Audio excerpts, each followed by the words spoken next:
से बातचीत भी हमारे संवाददाता धनंजय कुमार ने की है। इस बातचीत के दौरान खेसारी लाल यादव क्या कुछ कहते नजर आए वो आप इस रिपोर्ट में देखिए।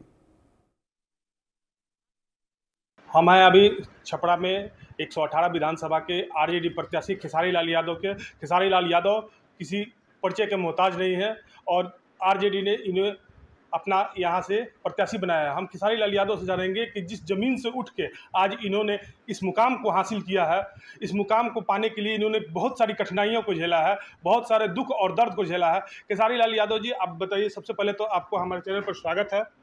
सबसे पहले तो आपके चैनल को देखने वाले जितने भी श्रोता हैं सबको दिल से प्रणाम। हमारा सवाल है कि आप एक अर्श से लेके और फर्श से लेके अर्श पर पहुंचे हैं, तो आपको यहां तक आने के लिए किन किन कठिनाइयों का सामना करना पड़ा? सच पूछिए तो जिस ज़िंदगी में कठिनाई नहीं ना वो ज़िंदगी है ही नहीं।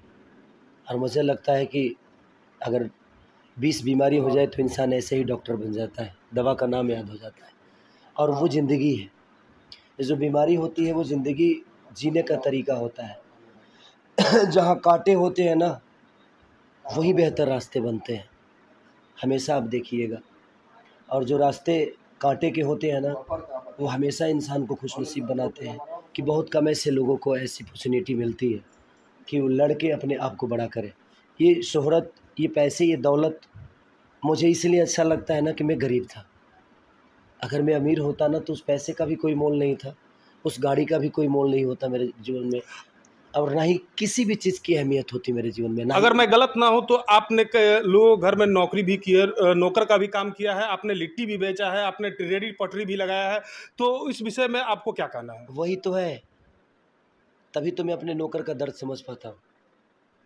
क्योंकि मैं किसी के घर पे नौकर था ना, तो मैं मेरे घर पे जो लड़का आज 15-16 साल से मेरे साथ काम करता है, मेरे वो भाई की तरह है।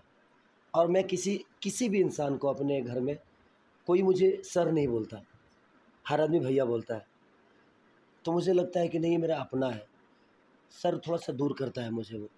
इसीलिए मैं उन बच्चों का दर्द को समझ पाता हूँ, क्योंकि मैं 6-6 महीने, 3-3 महीने, 4-4 महीने 3-4 स्टारों के घर पे झाड़ू पोछा किया है। तो मुझे उस चीज़ का आभास है कि यार वो ज़िंदगी बड़ी अजीब होती है, क्योंकि वहाँ आपको प्यार करने वाले लोग नहीं मिलते, और वहाँ तो सिर्फ़ आप पे हुक्म चलाने वाले लोग मिलते हैं।